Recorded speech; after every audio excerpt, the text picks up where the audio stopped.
Welcome to Time by the Tent. I'm Joy Baird. I'm Holly Baird.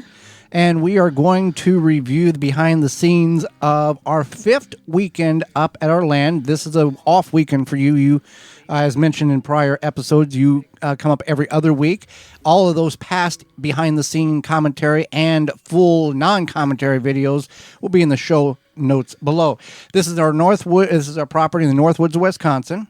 That's a small tent there. We've talked about we have a larger tent, and we are still establishing, even to this day, a year and a half plus later, establishing the premises that we camp on in a wall tent.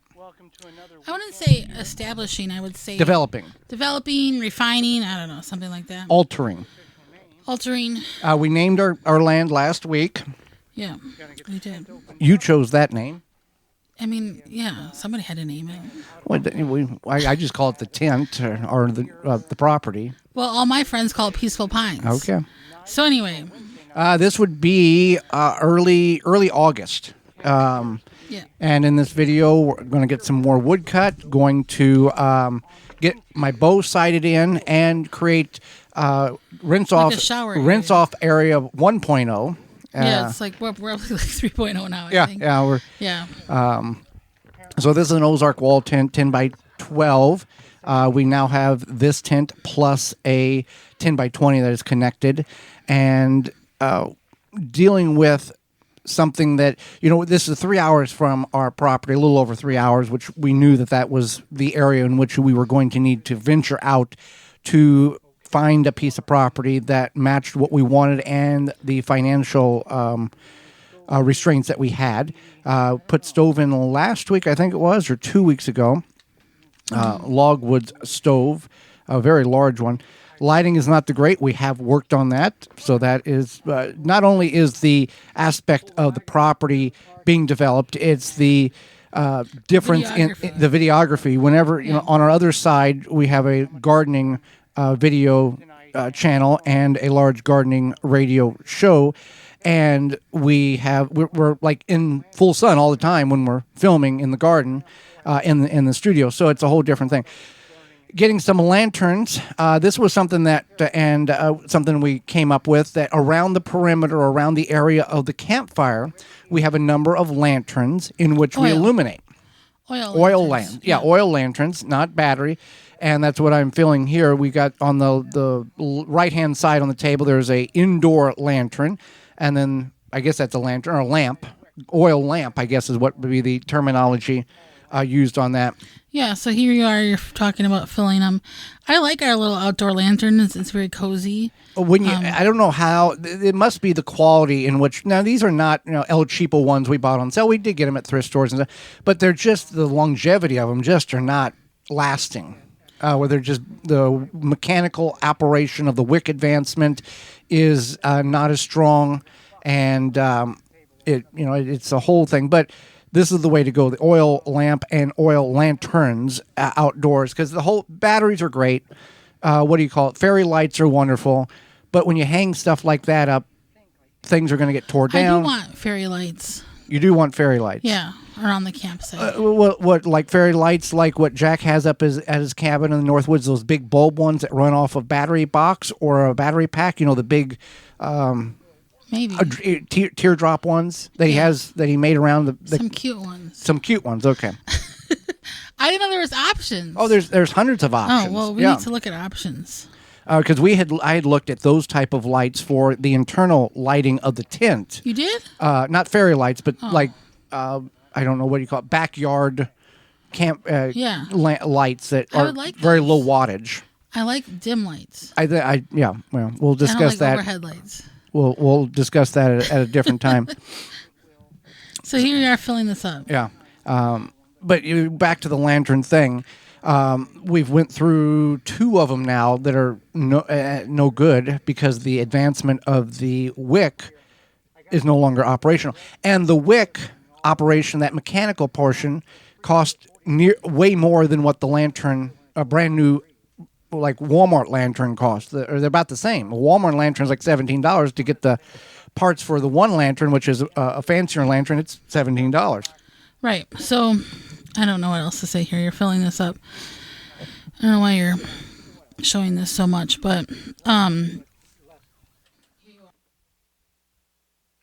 potent than kerosene. okay, so here you are. I think you added a new wick or something. Yeah, I had a new wick. But that's the thing, lights. We try to have as much light externally as we do internally. I'm putting a plug in next to the campfire. This is a 1.5 inch piece of conduit, and this is a broom handle. And the purpose of this is to hang the utensils when cooking over the campfire. Do you still use this? On occasions, yes. Okay. I've got 3 nails that I'm going to install there, and it'll hang the scoop or the spoon or the tongs or the flipper. And it works very well. You're not laying it down on a table. You're not laying it down on a stool. It's not falling on the ground, and it can be removed whenever you're not needing it. We cook over the fire. Some people choose to have a campfire, and then they have a designated area in which, like a barbecue grill, charcoal, or gas, in which they cook exclusively over. We do have a barbecue grill, which we don't cook at all over. And here's the final illustration on how that works. Yeah. That's the cooking grate there. And it's getting kind of warped. But it has served purpose well. Yeah, since 2022. Yeah, we took that camping, like state park camping, and now here this is one. I'm installing a back door on the griller cart because the current situation from where I'm standing here to where the car is parked is about 250 feet and an elevation decline or incline of about 50 feet. And we haul everything that we're going to utilize for that weekend's camp in the wagon up, and I put the railing on. Otherwise, you're going to have to make about 3 trips.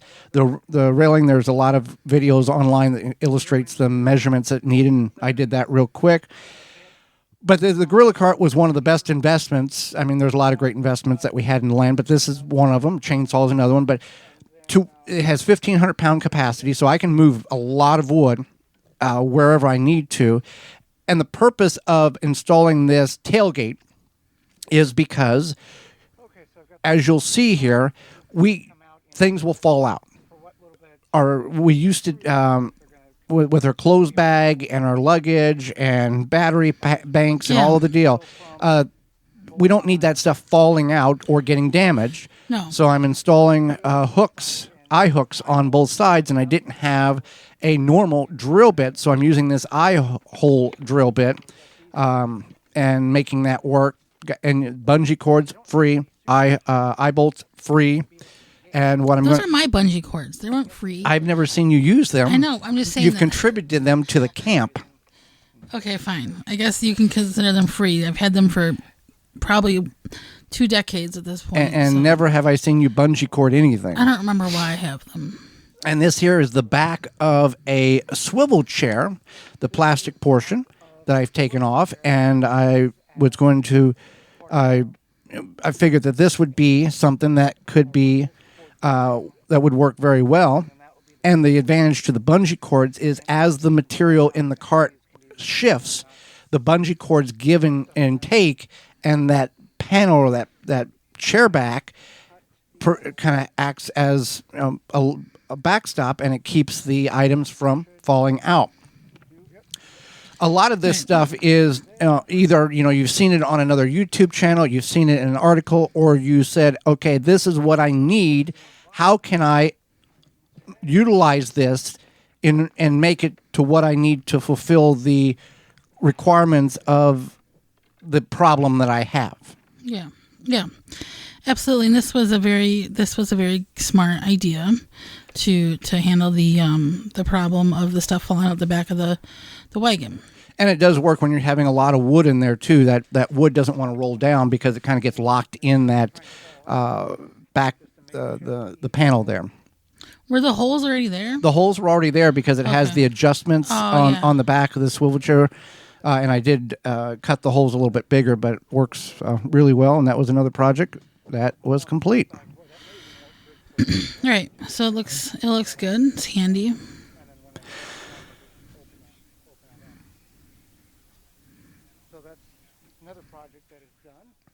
Now, this is off grid. We have no power here whatsoever. Just so everybody's aware of the situation, and no running water. It's a dry camp. We could drill a well. We believe it would probably be about 60 to 70 foot deep. Our neighbor a mile down the road was able to, whenever he's establishing his homestead, 41 feet is what he had to drill down. But the thing with a well, Holly, is if you got it there and you're not using it, it's still the county still knows it's there, and you're getting taxed on that. That is an additional tax that we do have a wetland in which we can capture the water, and we do have some. We have a tub in which So here you are chopping wood. Yeah, when it rains, that we can capture the wood and filter it. That was just a regular splitting axe. We have a splitting maul now, and you will learn how to see if that helps in your wood cutting. Well, you also set me up for failure. You gave me the wettest piece of wood on the planet. I just gave you the wood that was there. Whatever. Anyway, so I'm showing here you that, are talking. Yeah, about the something. wood was coming from down there. Is that our first little wood pile? That's one of the first little wood piles. That's from the pine tree that was across the trail going to what now is your secret garden. It's so cute. And now we've got a wood hut. And we have like a whole wood pile. We have a situation. giant wood pile, and we really would like more wood because Can't have enough wood. no, you burn through what you burn through quite a bit. Yeah, especially in the fall and spring. And in the summer months, we do utilize that wood stove quite a bit in the summer months just to take the dampness out of the tent. Yeah. And in the fall, it's hunting season, so I'm not spending time cutting wood. In this time period, when it's summer and spring, I'm utilizing the time and bringing a little bit of wood up every week to stockpile. So in that time of hunting, I'm not taking time away from the aspect of hunting to take care of wood supply needs. Right. And we have pine. Pine is a predominant tree on the property. We have some maple, jack pine, a little elm, very few birch, but we do have some of those. So Now what are you doing? how You're showing the temperature. You're showing the temperature. 73, 72, something like I think that was like a warmer weekend. We've had weekends up there in the 80s, 85 in the woods. Yeah. And that's warm for northern Wisconsin. Yeah, it is warm. Burn time. Oh, yeah, that's right. Well, it looks kind of cloudy. You don't have to worry Explain the about burn time. So one of the local news stations will tell you how long you would have to be in the sun to get sunburn, and they call it burn time. And so Joey and I We never heard this term. we before. never heard this, no. And so Joey and I would watch the local news this past summer, and they would say, just so you know, and it was especially like Memorial Day, 4th of July, when people would be like on boats probably more. They would be like, just make sure you wear your sunscreen because your burn time is 15 minutes. Your burn time is 30 minutes.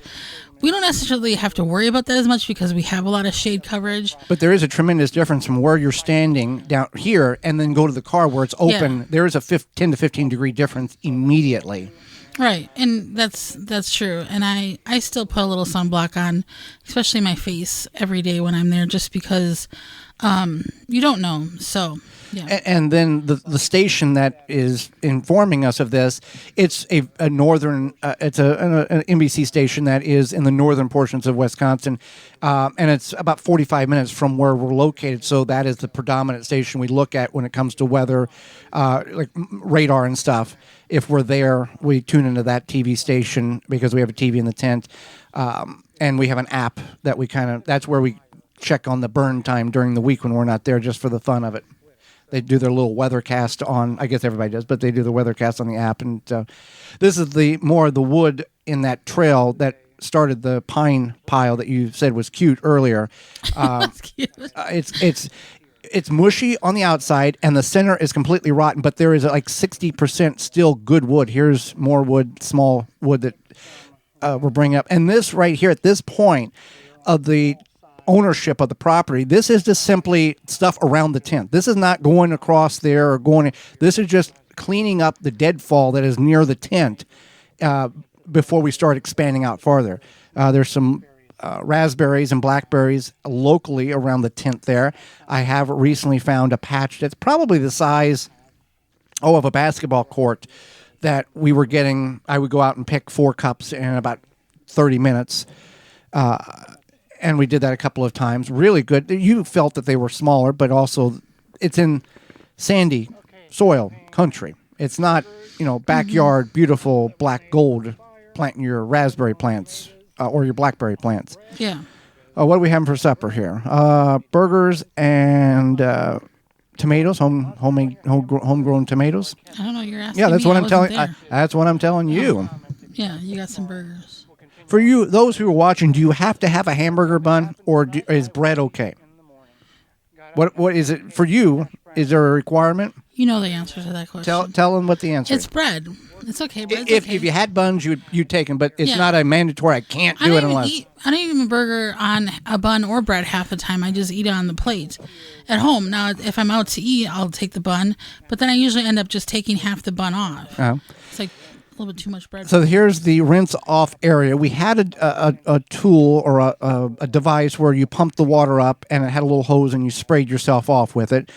This is a very primitive method that we have. I just took an area, leveled it off, and now if you watch recent videos and aerial shots, you will see we have a very established rinse off, almost shower-like system where we're on a pallet with a rug and it's enclosed, and we have a pump that we bought from Amazon that will heat the water up in a 4-gallon pot over our camp propane stove, and it works phenomenal. We got keep soap there, the whole deal. It works really good on a hot day. You can get My done. soap's still there. Your soap's still there. Yeah. I forgot. When it's been negative 23 degrees up there, your soap's still I there. hope it's still there. Oh, it's still there. I don't think the bears are hibernating, and the deer wouldn't clean themselves with the soap. But it's a very different look, and it's much. Now we always have 10 gallons of water ready to go. So if we're hot and sweaty after I've been working up there, or you want to shower, boom, we heat the water up and take a shower, and it works really well. Yeah, if we just go for one night, I usually don't shower up there, but when we've gone for 2 nights, I like to do that. It's nice to rinse off. Getting my bow sighted in here. This is a bear bow. Have not hunted archery since at this point, this is 2023, since 2007, I think it was. And we went and purchased it at a local archery store, very well reputable store in our area. We said here, they said, "What are you looking for?" And I said, "A bow and this, and he said, "What is your budget?" And we told him, and they kept it right in within that budget. And now I'm getting it sighted in. The target I made myself, pallet, some 2x4s, and that target bag got $10 at a yard sale. So you don't have to spend a whole lot on a big fancy archery shooting lane. You can do it very simplistic. Now, on that note of archery, this year I was able to harvest in 2023 one deer with the bow and then 2 with the firearm. There is a possibility that you are looking at the option of archery hunting this fall. And what is your thought process in that potential decision? What do you mean? Why do you want to do it? I was trying to be elegant there and say, explain to us why you have considered the option of hunting deer with a bow. Because it'd be cool. Okay. I don't know. Well, you've now eaten venison and you realize it's not. I've had venison before I knew you. I know, but it's different. You have a different outlook on it. I do, and I just think, I don't know. It's something different, and I don't know. I don't want to be put on the spot right now. Okay. All right. It's obviously, when you look at it, it's a much leaner, more healthier meat. But when you factor in, and all of us hunters, you don't do this because you're saving money. You've put time in with equipment. You put time in and sitting in the stand. And when you figure out your dollar per pound, it's much more than just buying a side of beef, I guess is the way I'm putting it. But it's worth much more than that because you're harvesting something off the land. For our instance, I butcher them out myself. They go nowhere. We tan the hide, and we've got a hide that you would like to make what, mutlocks? Like moccasins? Moccasins with. Somebody told me about a moccasin class. I got to check it out. And utilizing the hide for that. So it's not that we're just taking the meat and throwing the rest away. We take we utilize as many parts of the deer. And some people will actually take the bones and use and make deer or venison bone broth with that as well. So I'm at 20 yards right now. I'm kind of getting it sighted in. The way our woods is set up, the longevity or the longest shot that I could possibly take would be about 25-ish yards because of the density of the woods. Now that will change in 5 or 6 years when logging occurs based on the forestry program in which we're in. But I'm hitting where I need to be at 20 yards. Now, if you chose to hunt, you would be using a crossbow rather than a compound bow because that would be more comfortable for you to operate. Yeah. I have some reservations, but we can talk about that later. So this here, getting it all sighted in, and it's something, and there's people that do archery. They don't hunt, but they have archery competitions. It's, the Olympics have archery. It's not about, you're a bow hunt. You got a bow, so you must be hunting things. Right. So archery can be fun and also utilitarian, I guess. And if you don't understand the procedures in which goes along with archery and some of the techniques, it can be costly because you can damage your equipment, you can lose your arrows, and you want to be educated in the aspect of archery prior to saying, okay, I'm just going to buy a bow for fill in the blank dollar amount, get some arrows, and start shooting them at a target. Right. Yeah. So you have to think about that too. So there you go. You got your bow sighted in, I think. Yeah, it looks good. Yeah. And it was functional. It did do the job. November that year. Brought some more wood up. This would be elm from the tree that I think the last episode we cut down, and you was very cautious about me cutting it down. Oh yeah, I helped you watch the thing. Well, you filmed while I cut it down. Yeah. Yeah. And then I'm taking this is showing where that tree has laid, and pulling the elm up, and we just keep etching out. Here's the completion. Those are the disc. Now there's a pallet and with a rug over it. Yep, much different, much more convenient, much easier to. These were slippery. These got slippery when they got wet. They would get slippery. Mm-hmm. Probably because. Well, and the amount of water that you had to utilize was not what we have now. Where'd you put that tile? The tile one is in the outhouse, in the bathroom. What is the other and the other one is in front of the pallet as a step to get onto the pallet. Oh yeah, that's right. This is up at your secret garden. That is a little camp side table. Yeah. When we were at the store the other day, they had little camp tables. I should go back and look at them. Like this, or you jam in the ground that has two stakes, like two posts. Like that, but it's like a double. Oh, it's a double thing. Yeah.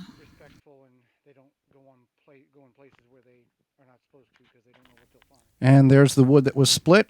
Took all the soft materials out of it, and that burns hot too. Chopping block, axe, and the wood pile is starting to develop. And we had more there. That was almost. We've used all that up. Yeah. So, well, this is just another look at behind the scenes. Some of the things maybe you weren't. Just kind of tell you some things going on. Appreciate you watching. Be sure you check out other videos. The most recent ones. You can see how the camp has developed. Thank you for watching. Time by the tent. All closed up. Security camera on, and we will see you next time.